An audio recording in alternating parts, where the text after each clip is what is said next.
Not the wind worrying the tent walls. Not the diesel generator coughing its metallic breath into the Antarctic night.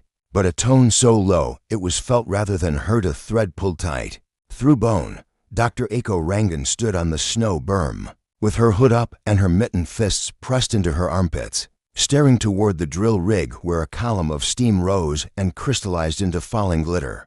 "Tell me you hear that," Taddeo Cole said, his beard flocked white, his eyes reflecting the sourceless aurora that flickered behind the clouds. Eiko did. It vibrated in her teeth, a simple interval repeating every 13 heartbeats, infrasound. She said, though she knew it wasn't. Instruments had been flummoxed all week.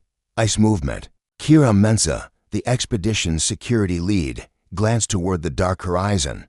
"Whatever it is, it's coming from our hole." The hole was their achievement, and their trespass, 5 kilometers of narrow shaft down through old ice into Lake Vostok, a buried ocean older than names. Their mandate was to sample the lake without contaminating it, to swab the hidden biosphere and retreat, but the tone had begun last night. When the drill bit touched liquid water, it had not stopped. Inside the lab tent, the warmth smelled like ethanol and damp wool. At a home, their glaciologist hunched over the spectrograph and raised a finger without looking up. The tone climbed and fell on the screen like a slow-breathing animal. Beside her, Father Luca Baressa, Jesuit astronomer on loan to no one in particular, leaned over a scatter of printouts with the reverent anxiety of a man handling relics. "You're sure the frequency modulation isn't the rig?" Eiko asked. Dda tapped the screen with a pencil. "Not if the rig has learned to count prime numbers." On the plot, the interval between pulses had been itself pulsing, steps of silence measured as 2, 3, 5, 7, 11, or stepping to 19 before falling back to 2. The pattern repeated. The ice hummed again, and everyone flinched as if a giant cello had been bowed over their heads. Father Luca rubbed his temples. "If this is a joke from the Almighty, it lacks his usual subtlety." Taddeo drew a hand across his scalp, the pressure doors holding. "Yes? We're not about to have 5 million years of lake burst up and baptize us." The doors. "Good," Kira said. Her hand rested on the sidearm no one was supposed to need. "But if something wants in, door or no door, it's not listening."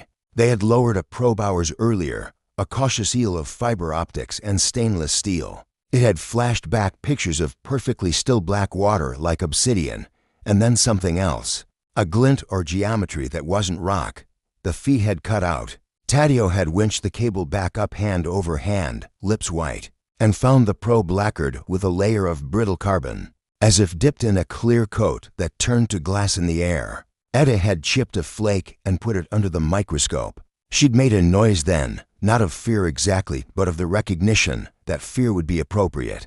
"It's not crystal," she had said. "It's wood." Now Eiko took the data tablet Etta slid toward her. On it, crystal lattice diagrams wired with dendrochronology models. The thing had ring patterns, like tree growth, but the rings were made of graphene stacked and spiraled sheets, and the spiral ratios sang the same prime order as the infrasound. Eiko's pulse tripped along with the numbers. She studied language the way other people studied fish, through bones and absence, and the shadows meanings left on their containers. And she had the sudden, stupid feeling that the thing under the ice was not a thing but a sentence, could be a kind of natural resonator, Taddeo offered. Because disbelief was his life raft. Sonic ice, wind carved from katabatic flow. The tone surged so strong that the mugs rattled on the table. The lights flickered. Kira swore and steadied the rack of pipettes with her body. Father Luca crossed himself. "I think the lake is speaking." Eiko didn't want it to be speaking, because she knew what came after speech: answers. And after answers came decisions. They lowered a new probe, shorter tether, heavier housing, armored against heat shock. Eiko watched the feed in the dark. The camera descended past strata that might break the hearts of archivists. Each layer a page of oxygen and dust, then water, ink black and boiling with absolute stillness, broken only by the probe's gentle disturbance. A light swung across something that was not rock. It was a pillar, a meter wide, its surface matte and alive with ridges like the grain of wood rooted into the lake bed. It rose and flared like the base of a tree. It was not a tree. The camera panned and caught more pillars, a grove of them, spaced with unnatural regularity. Between them ran strings, no filaments, taut and long, precise curves, harp strings. The probe light trembled on them, and Eiko felt the tone in her bones jump an octave and return. On the pillar nearest the camera, there was something that could only be called a door. Not because it was hinged, there were no hinges, but because the geometry read as permission. Written across that permission were grooves, shallow and deep, in patterns no glacier made. The grooves were notational, like music etching, or writing. The feed cut, not to black, but to white static, not a severed cable, but a silence filled with intention. Kira's hand was already on the winch. Pull it up. They did. When the probe emerged steaming into air brutal with cold, it wore a new skin, a varnish of that carbon wood, 1 millimeter thick and flawless, except where it had been printed with a raised glyph that fit perfectly against the camera's housing. The glyph was a spiral with a tiny notch at 19 marks. Eiko reached out as if to touch the glyph and stopped. Don't, not yet. She didn't need to touch it to know what it was. It was a letter. Not any alphabet she knew, but language. Nonetheless the oldest she had ever seen, and she hated it a little, because she wanted it more than she wanted warmth or sleep or safety outside. The aurora thickened until the sky looked blistered. The tone kept time with Eiko's heart. Somewhere under their boots, a door waited, and a grove of impossible trees tuned their strings to primes. Tomorrow, Eiko said, though the word had no meaning in the Antarctic night. We go down. You'll have to ask permission, Father Luca murmured. From who? From whomever you write to when you think no one is listening. Eiko wrote to her sister. She told her there was a song in the ice. She did not use the word miracle, not because it wasn't one, but because the word would not help with what came next. The descent was ridiculous. No one on Earth had designed a suit for walking in a lake older than human imagination. Inside a grove of carbon trees that might be instruments. But ridiculous had never stopped people before. They wore hard suits, meant for deep-sea maintenance, with extra heaters strapped on and embedded microphones on the boots. Because the main constraint was not cold or pressure or darkness, but silence. The mix will transmit anything your boots touch, Tadeo explained, as he tightened Eiko's wrist seals. Walk slow. Every sound is a word. Kira clicked her faceplate down, eyes jet dark behind the glass. If something touches us, you scream, Etta said, and then you run. They lowered into the shaft like beads on a string, their suit lights cutting tunnels through the moist air, through blue ice, through ancient night. The last 10 meters were a sauna, then steam, then open water. Eiko's boots found silt, and the shock of the lake's cold grabbed each bone separately. Lights low, she said. The world dimmed. The tone in their bones brightened. The grove loomed under the starless lake. The pillars had gravity, not mass so much as intent, curving up and away into the darkness like the roots of a mountain. And they did sing. The long filaments strung between them thrummed in the tiny currents. The humans made. The songs were not sound alone. The suit microphones caught the vibrations and turned them into something like chimes. But underneath, at the edge of sense, there was a pressure, a suggestion of pattern. It was like reading a book with your fingertips and finding your palms aching with meaning. The carved door on the nearest pillar had an oblong in its center that exactly matched Tadeo's hand, which was absurd and true. He looked at Eiko. Consent, Father Luca said softly over the radio. He had insisted on coming ridiculous. Again, and now he stood at the edge of the grove, his breath leaving clouds in the lamp glow. We can pretend we were forced, but the door asks to be opened. Eiko reached out and put her gloved hand on Tadeo's forearm. Wait. She turned her headset volume up until the tone was a thread of pain under her hearing. She did not touch the door. She touched the water itself, cupped it, let it run between her fingers, then pressed her wet fingers to the carbon wood as if to sign her name. It was nothing like a name. The pillar answered anyway. The carved grooves brightened not with light, but with semantics. The only way Eiko could later describe it was as an illumination of intention. Lines of pattern arranged themselves not into letters, not into a grammar, but into something that made grammar possible. Her mind reached for the oldest knives she had, enumeration, relation, repetition. the pillar offered her a game. It began in primes and moved to sequence, and then to symmetry. She matched it with boot taps on the silt, cuts through the water, the angle of her wrist crossing the grooves. The grove responded. Filaments sang. Behind it all, a second, slower conversation opened in whatever part of a person understands. Lullabies. She did not know how long it lasted. When it ended, the oblong in the door had extruded a slate thin and flexible, and dripping lake water ratched in the raised glyph spiral. Taddeo swore. Etta whispered, "Oh." Kira hung back, and Eiko was grateful for the very practical gleam of her visor. It kept the other world at bay. The slate was readable not in English or any Earth language, but readable the way a river map is readable. There were shapes that could be translated into before and after, seed and harvest, traveler and home. Eiko pressed her gloved thumb to the first sign that repeated every few lines, and the slate warmed. She knew it then. This was not just a record. It was a packed. Back in the lab, stripped of suits and dignity, shivering into mugs of hard tea, they laid the slate on the table and watched it print a second layer of etchings as the room warmed. "It's a message," Eiko said. Taddeo snorted. "Understatement of the century. It's a message." Eiko repeated, "Addressed to us specifically. Not to humans, to us. This language, this rhythm, this pattern of motion. It waited for someone. With our statistical profile of attention." Etta held the slate in both hands like a gift. "So they knew we would come, or they remembered." Father Luca murmured. His eyes were old and bright. "Some archives keep the shape of those who built them." Kira leaned on the frame of the tent door. Outside, the wind pawed the walls. "What does it say?" Eiko traced a repeating sign. The slate prickled her fingertip. "The closest gloss is children of the recall.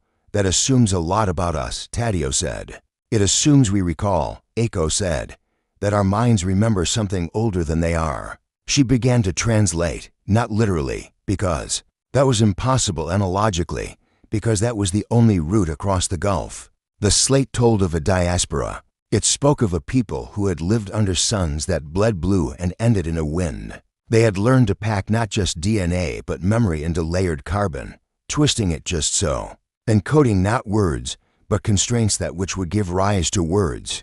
Like ribs give shape to a chest, they'd learned to embed those constraints in viral shells and spores, in song, in catastrophic images that dreams could carry. They left these caches in cold, dark, safe places, sublunar lava tubes, deep ocean trenches, ice-locked lakes. It was less like a seed bank and more like a grammar vault.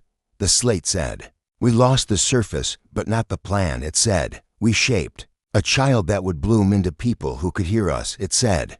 "When you hear us, you will know yourself, and knowing will be dangerous." "Dangerous how?" Kira asked, because she was the one who had to ask. Eiko touched the glyph that could be danger, an opening, and cut. Her finger came away with a numbitch. "It says that understanding this changes the brain," she said. "Not just with content, but with form. The archive, and it felt right to call it that, adjusts you to become compatible." To answer the question, Taddeo's mug thunked down. "There's a question. There's always a question," Father Luca said. Eiko nodded, because the shape of it was there under the glyphs. Like a song you can hum but can't remember the words to. The archive taught prerequisites. The question waited like a hole in the text. They slept in fitful shifts. In the morning or what passed for it, the tone had changed. It warbled at 19, and then slid down the primes like rain downstairs. Eiko dreamed of a field of black branches weighted with silver strings, and woke with her hands forming a pattern in the air, across the tent. Kira lay on her back with her eyes open, drawing circles on the canvas with one finger. Her lips moved, her breath fogged, and the fog left spiral marks that did not disperse as quickly as fog should. "Kira," Eiko said softly. Kira blinked. The spirals vanished. She said, "It gets in, doesn't it?" "It does," Eiko said. They went back down. They opened a second door, this time, behind the grooves. A chamber bloomed, a cavity in the pillar filled with fiber as fine as hair. It trembled at their lights. Eiko put her ear to it, stupid, irresistible, and on the edge of hearing. She felt the question pushed gently against the shape of her mind. The question had no words, and every word It wanted to know whether they would accept the recall, whether they would let it finish its work, whether they would agree to change. Eiko flinched back. Etta touched her shoulder. "What is it? Consent, again," Eiko said hoarsely. "But this time it isn't a door, it's us." Father Luca knelt in the silt, such a human posture under that inhuman sky of water. He reached out and touched the fibers with 2 fingers. He stiffened. His breath left him in a thin silver chain. When he took his hand away, he began to weep. "I remember," he said, voice breaking, "not events, something older than that. The way a child remembers the smell of a house they were never born in." They surfaced. The slate continued to etch. The tone continued to change. The dreams grew. Teeth. By the 3rd day, news had reached them despite the isolation. The satellites saw something under the ice, either a new kind of volcanic activity or a collapse. Intelligence agencies had started to read their encrypted transmissions. Simply because secrecy attracts attention, there were helicopters moving south, ships pushing toward the ice shelf, questions arriving on secured bands that did not sound like questions. Taddeo tapped the slate. "We're running out of time. We've already taken more than we can put back," Kira said. And no one argued. Eiko translated as fast as she could. The slate story coalesced. The people who had built the archive were not our ancestors in the blood sense. They were our model. They had designed a bootstrap for persons out of matter constraints seeded into bacterial ecologies, into the copy errors of viruses, into the rhythms of lullabies passed in the dark. Humanity, the slate suggested, had not evolved only from the swamps and sunlight of Earth, but along a vector pressed into the world by a prior civilization's hands, not a puppet, a persuasion. And the archive had been meant to wake us when we were old enough to answer. If we answered incorrectly, the slate said, the recall would proceed anyway, a flood through the ravines of culture and cognition. If we answered correctly, it would be guided. "What's the correct answer?" Taddeo asked, brittle. Eiko stared at the slate until the glyphs swam. "That's not how this works."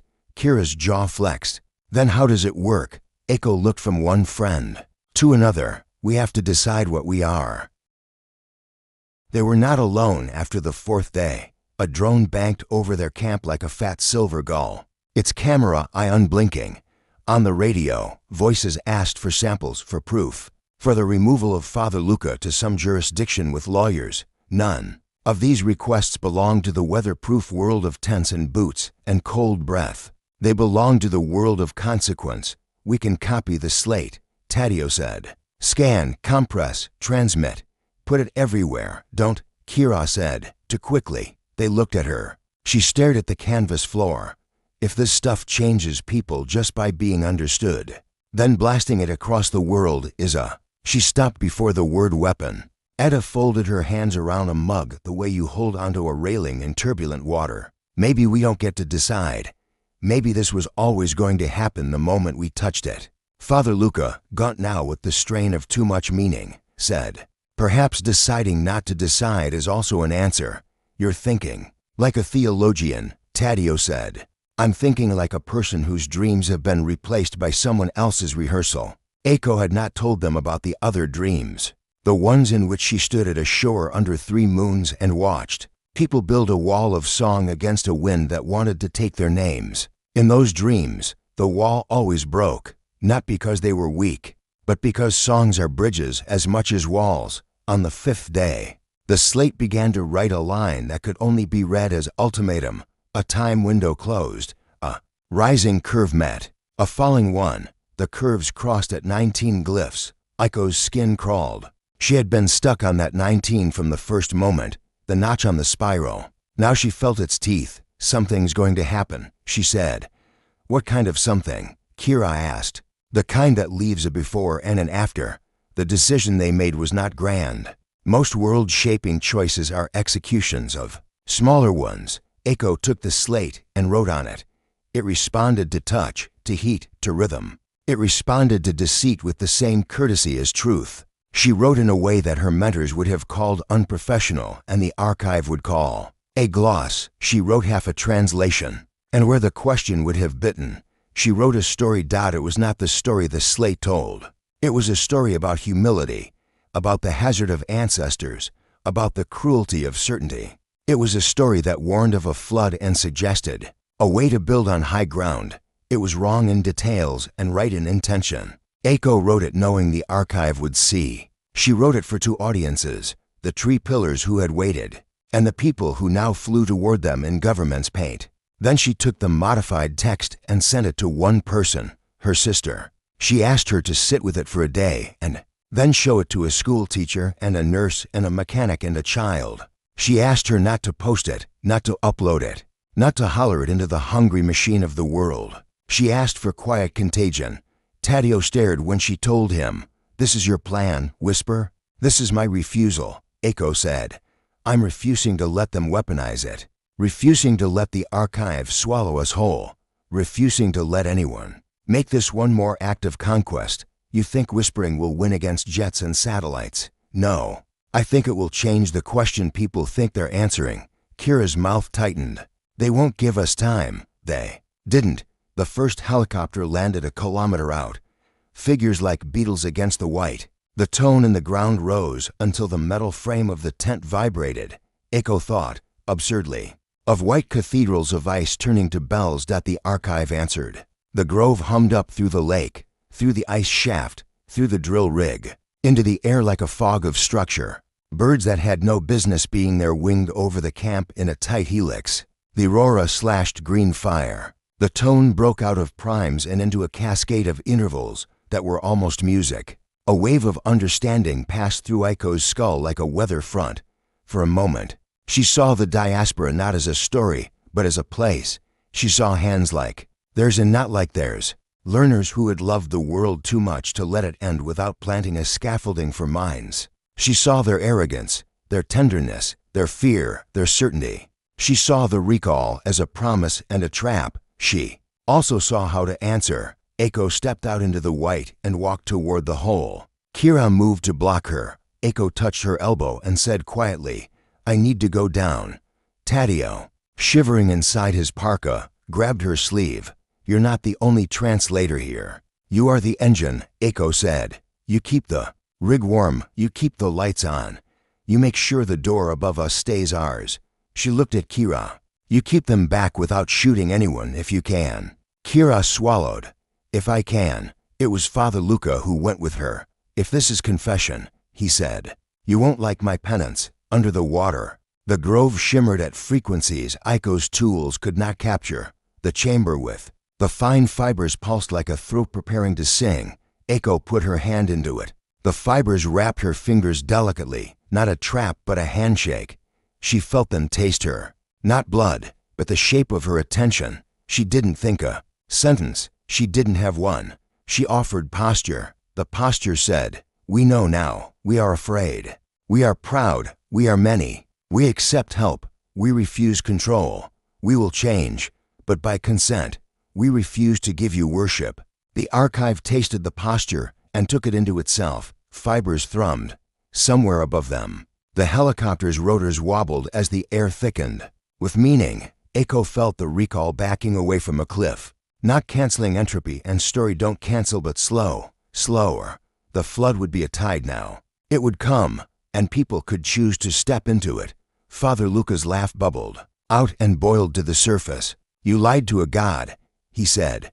"I told it a human story," Eiko said, "and asked it to meet us halfway." On the surface, men in white stepped forward and then back as the drill rig sang under their boots. Kira stood, alone with her hands at her sides and her feet planted. The officer who approached raised his hands, palms out. Kira nodded. They listened, all of them, as a voice with no throat tuned the world. Taddeo leaned over the hole, grinning and terrified. "You're all right, Eiko." Emerged wet and shaking. "No," she said, honest, "but we will be." They stayed until the ice nailed summer shut. There were debriefings and bribes and threats packaged in gentle words. There were drafts of statements. There were legal entities formed with names that sounded like lullabies.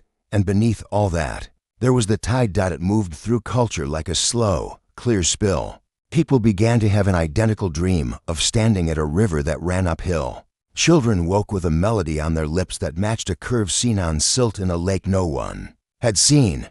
Whales gathered at the edges of ice and sang in a new register. Wind chimes went stale in neighborhoods where no one had wind chimes. In labs and libraries, errors crept into old assumptions and bloomed into new tools, ways of listening that did not need ears, ways of speaking that did not need words. The helicopters left. The governments did not. They built a fence of attention around the camp and called it stewardship. Kira walked the perimeter and told jokes to metal poles. Taddeo replaced an ill-tempered bearing with one from a toaster. That worked better than it had any right to. Etta learned to sleep to the tone. As if it were a mother's breath, Father Luca prayed, mostly for humility. Sometimes he prayed for something bolder, that we would learn, this time, to love our makers without surrendering our hands. Eiko watched the tide find cracks to swim through. Her sister sent messages with unreadable pictures that were not quite diagrams and not quite recipes. The school teacher cried. One message said. The mechanic laughed. The child asked if the people who left the song were lonely. Another, the nurse said yes.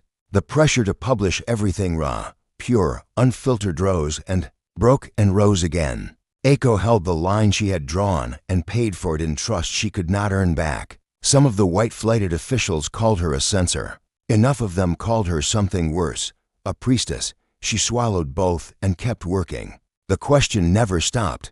It visited people in traffic and in laundry rooms and on hospital night shifts. It was not a sentence, but an invitation to be shaped.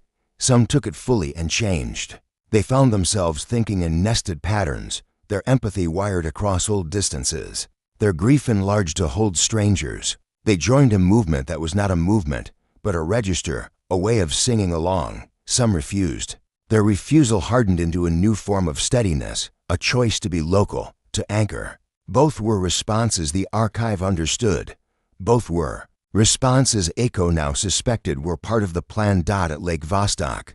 The pillar grove shifted subtly. The filaments loosened, retuned to intervals no longer based on primes, but on a ratio that human music had sporadically discovered and then forgotten. In cycles, Etta named it because glaciologists are also poets. Homecoming fifths. The fence remained. Kira spoke with the officer who had first approached and learned his sister's name, and sent her the story Eiko had written, which had gone feral in the world. It would not be stopped or made to march in anyone's uniform. It would plant itself in driveways and bus stops, bloom in awkward conversations, complete with pauses and silences, and teach people to look for the place where pride becomes a snare. On the last night before the camp was packed down, the sky opened clear from horizon to horizon. The aurora was a thin veil, and behind it the stars. Eiko stood with her hands in her pockets and thought of the three-moon shore in her dreams. She wondered if the people who had sung the first wall had ever stood and watched the sky and felt ashamed of their certainty. Taddeo touched his shoulder to hers. You look like someone who lost a fight. I look like someone who rejected a miracle, she said. He snorted. You negotiated with it. That's about as human as it gets. Kira came to stand on Eiko's other side. They'll keep asking for all of it, she said. The governments, the people, the others. They'll ask you to answer for what anyone else does with this.